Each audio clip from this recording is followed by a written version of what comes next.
Olá, seja bem-vindo para mais um Evangelho. Que a paz e a luz de Jesus nos envolvam hoje e sempre. Hoje nós retiramos o Evangelho do Evangelho de João, capítulo 18, versículo 36. Palavras de Jesus: O meu reino não é deste mundo. E nos baseamos no livro Pão Nosso, de Chico Xavier, pelo Espírito de Emmanuel, O Grande Futuro. O que Jesus quis nos dizer com o meu reino não é deste mundo? Que o reino dele é na pátria espiritual, que é para onde iremos quando desencarnarmos. Jesus nos ensina que somos espíritos imortais. A vida física, a qual estamos vivendo, é apenas momento de aprendizado e aperfeiçoamento do nosso espírito.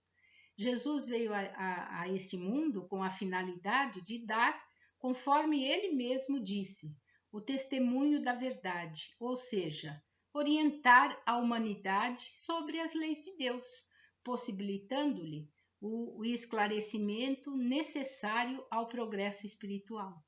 Jesus veio nos instruir a humanidade sobre a lei do amor, que ele praticou tão bem, não é? Que resume por inteiro a lei de Deus, e sobre o destino eterno do homem, conquistado a cada dia pela prática do bem, pela caridade, não é? Naquela época em que Jesus viveu, ele não poderia ter revelado tudo, porque dessa forma como hoje entendemos, não é? Pois eles não entenderiam, pois estavam acostumados com aquela lei, dente por dente, olho por olho, não é? E hoje, graças a Deus, já não usamos mais dessa lei, embora sabemos que muitas vezes quem não segue os preceitos de Deus quer usar exatamente essa lei, mas não é possível mais, não é? Jesus veio exatamente esclarecer essa verdade, isto é, que no outro mundo, na pátria espiritual, a justiça de Deus segue seu curso, e é este mundo que ele promete aos que respeitam os mandamentos de Deus, e é onde os bons acharão sua recompensa, quer dizer, os espíritos que vivem no bem, no amor, não é? Que a nossa vida futura é a nossa vida espiritual, é a meta que se destina à humanidade, pois sem esses entendimentos não teria razão de ser muitos de seus ensinamentos morais que encontramos no Evangelho, no seu Evangelho, não é? Por isso, aqueles que não acreditam na reencarnação não conseguem entender, fica difícil, não é? Porque aqui estamos para nos ressarcir de erros cometidos no passado e que existe vida futura, o grande futuro, como Emmanuel nos colocou, que é para onde iremos.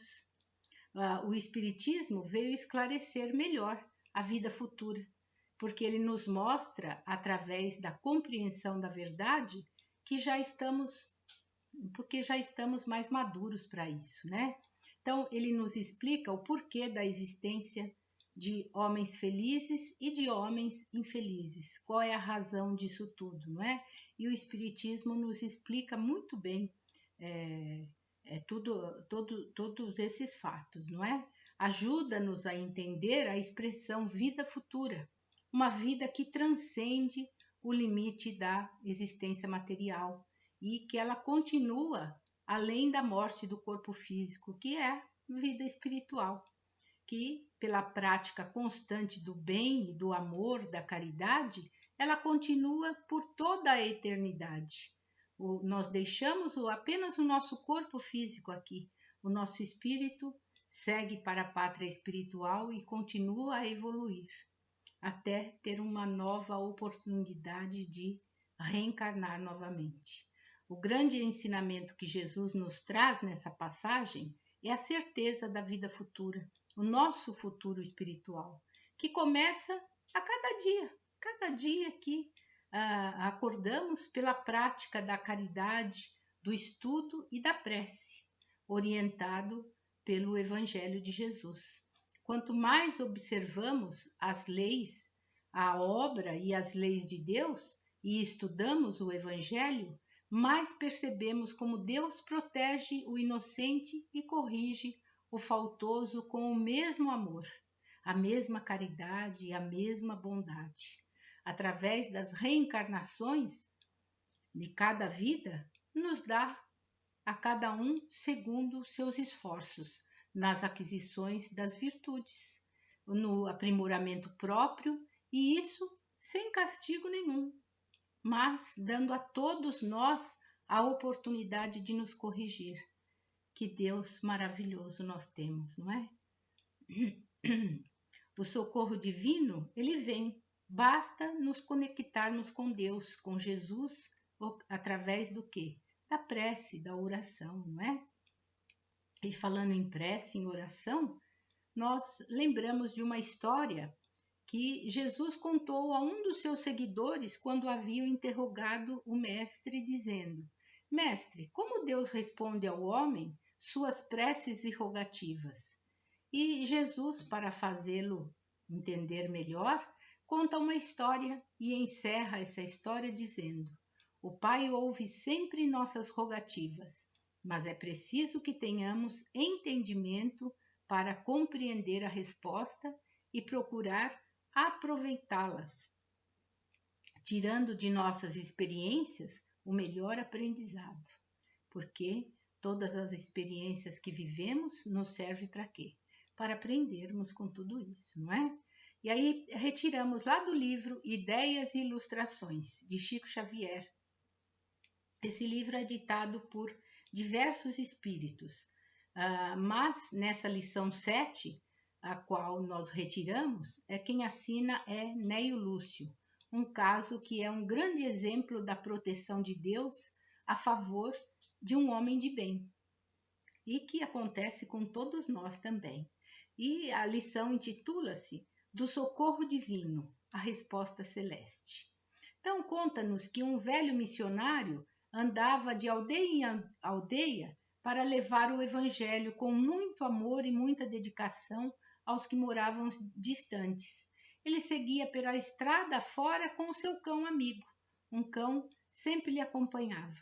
E vendo que já era quase noite e o tempo estava anunciando uma chuva muito forte, o missionário achou por bem não seguir adiante, porque viu que não chegaria ao tempo na aldeia, ainda distante, antes da tempestade que se fazia bem próxima. E assim ele parou, orou com fé, pedindo ao Pai proteção, e passou a observar onde encontrar um lugar aonde pudesse se proteger da chuva, que já começava a cair, e também sentindo-se cansado e precisava repousar. Aí a noite chegou, não é? E a chuva caía torrencialmente, apesar da intensa escuridão, sem um luar, não é? Porque estava chovendo, que o auxiliasse. Ele notou um lugar que lhe parecia confortável. Acariciou seu cão amigo, que seguia vigilante, e dispôs-se a deitar, quando uma espessa nuvem de moscas o atacou, obrigando a seguir seu caminho. Aqui não dá.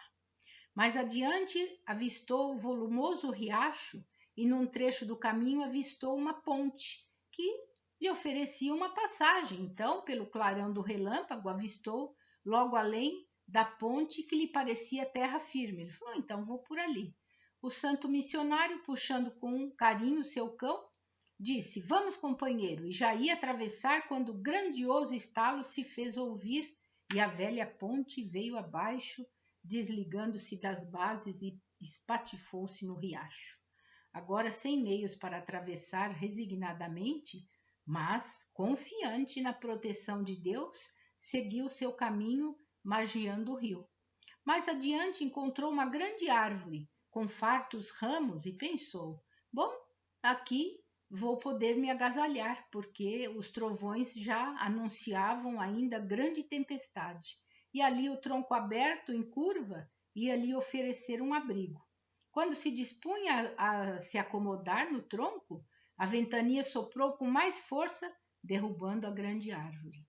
Agora exposto à fortíssima chuva, seguiu adiante com muita fé, porque sabia que Deus haveria de protegê-lo. Assim andou mais 2 milhas e avistou um casebre, suspirou aliviado. Bateu, mas o dono da casa, muito ríspido e grosseiro, disse que não ia brigar em sua casa um estranho, e não houve argumentos nem súplica que o demovesse da decisão. E o pregador do evangelho foi constrangido seguir além, não é? Mas, temendo ir muito longe, acomodou-se como pôde debaixo de umas madeiras amontoadas a certa distância do casebre. Mas o cão, desesperado pelos estrondos dos trovões e dos relâmpagos, fugiu, perdendo-se nas trevas da noite, deixando só o velho companheiro, não é? O homem, agora sozinho, chorou angustiado, acreditou-se esquecido de Deus e passou a noite no relento gelado, sem poder dormir.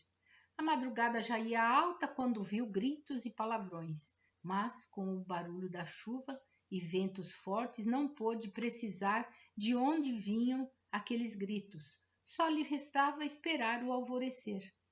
Quando surgiu o sol, um belo e claro dia, saiu do esconderijo e veio a saber, por intermédio de uns camponeses que falavam agitados, que uma quadrilha de ladrões atacou o casebre, matando todos os moradores. Uma repentina luz se fez em seu espírito, fazendo entender a bondade divina, atuando, que o livrou dos malfeitores e que, afastando o cão, que latia muito, sem parar, pôde garantir-lhe a segurança, porque senão ele também seria morto. Foi informado pelos moradores daquele lugarejo que ele, devido à escuridão que seguira o lado oposto da localidade que queria alcançar, e teve que voltar pelos mesmos caminhos para acertar o seu itinerário. Veja só como são as coisas. Até no caminho errado ele fez, ao contrário, né? E pôde ver que a ponte que se rompeu, e foi informado que do outro lado da ponte não ia dar em terra firme, como tinha imaginado, e sim num pântano, cheio de perigos e no qual muito viajante já havia perdido a vida ali. O velho missionário mais uma vez agradeceu a Deus pelo salvamento e, ao ver que a árvore tombada, um garoto se aproximava e lhe disse que naquele tronco aberto daquela árvore era um covil de lobos ferozes. Elevou mais uma vez a preces aos céus, que tão bem lhe protegeu, não é? E saiu a procurar a primeira cova, onde pensou em acomodar-se, e foi impedido pelo enxame de moscas, e verificou que ali era uma perigosa cova de serpentes, e de mãos postas ao alto, voltou a agradecer por tanto socorro, e que ele não pôde compreender de pronto, chegando a sentir-se abandonado por Deus. Assim, somos nós também, nas nossas dificuldades. Vamos lembrar que Deus é Pai e nunca nos desampara. Sempre está lá nos protegendo, nos livrando do perigo. Vamos lembrar-nos disso e nos entreguemos a Ele, confiantes e serenos, mas não de braços cruzados, não é? Numa expectativa inútil, e sim trabalhando com fé, com confiança, cumpridores dos nossos deveres para conosco mesmo e para com todos ali à nossa volta e com o nosso próximo, mais próximo ou distante de nós ali, não é? Como vimos, o missionário pediu e Deus atendeu. Assim ele faz com todos nós. Lembramos do provérbio popular: Deus escreve certo por linhas tortas. O que precisamos é não perder a fé, a confiança, mesmo na adversidade, como vimos, não é? E neste mesmo livro, no Ideias e Ilustrações, só que na lição 6, sobre fé, Arthur Kandal e Alberto Souza assinam um versinho muito lindo que, através de Chico Xavier, nos trouxe mais um ensinamento, e diz assim: nunca te percas da fé, mesmo largado e sozinho. Quem se desvia de Deus não acha o próprio caminho. Deus tinge de verde a erva, mostrando em toda a extensão que nunca falta esperança para os caídos no chão. Não é? Maravilhoso, não é? e que o Pai da vida nos abençoe, nos ilumine, ilumine as nossas mentes, os nossos corações, nos momentos das nossas fraquezas e indecisões, clareando assim o nosso entendimento e nos dando muita luz. Que Jesus abençoe a você e a toda a sua família. Muita paz.